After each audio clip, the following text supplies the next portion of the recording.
Smile. Hug someone today you normally wouldn't hug. Oh, right, we're not allowed to hug people any longer.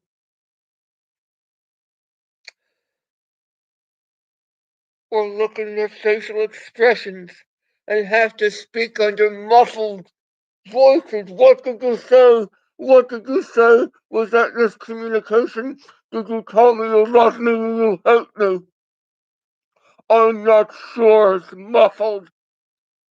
Communication's been muffled. It was bad enough before we had COVID. I don't care if it's real or if it's not real. I care about our liberties and who thwarts them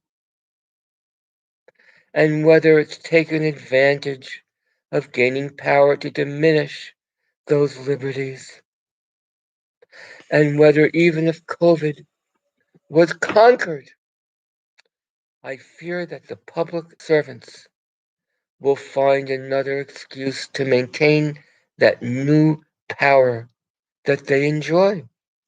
After all, they can serve us without serving us directly.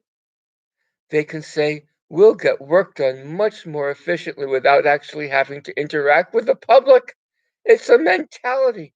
They'll believe that. By appointment only from the answering machine because humans won't pick up the phone. They volunteer for these positions and treat the public as though we serve the public servants.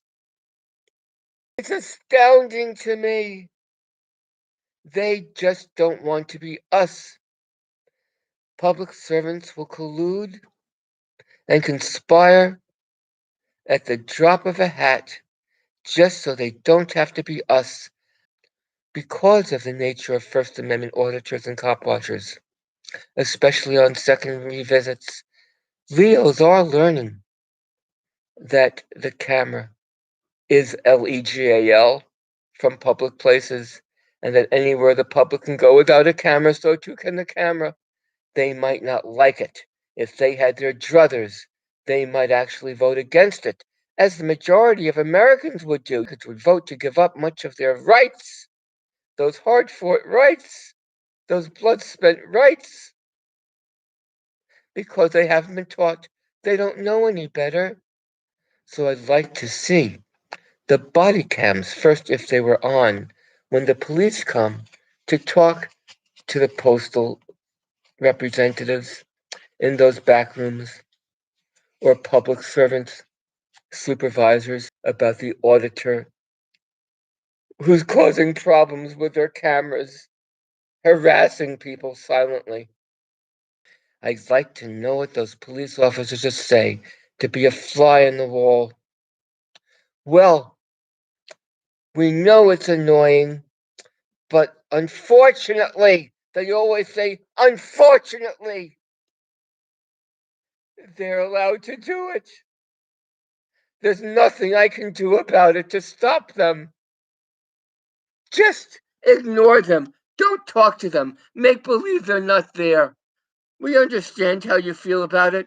We wish we didn't have to come back and waste our time on them coming here exercising their rights. I don't know how to roll my eyes. I was never an eye roller. To look at the Constitution as though it's a fairy tale. How do you take an oath to something you haven't really read or understand, or read it perfunctorily, as would an eighth grader going in one ear out the other, simply to get your license for a badge, not for the purpose of the ardency to love that Constitution and what it stands for? So, before real tears start to stream in again and again, I'll say, wishing you well, peace out, to protect the Constitution for the sake of our children and our children yet born. Constitutional words, lives matter. Ending stream with a smile and my anger and my resolve to press on yet another day Protect my children and grandchildren, please, for I won't be around long to do so myself, I fear. Love you all who love and protect liberty more than you harm it. Bye, y'all, and stream.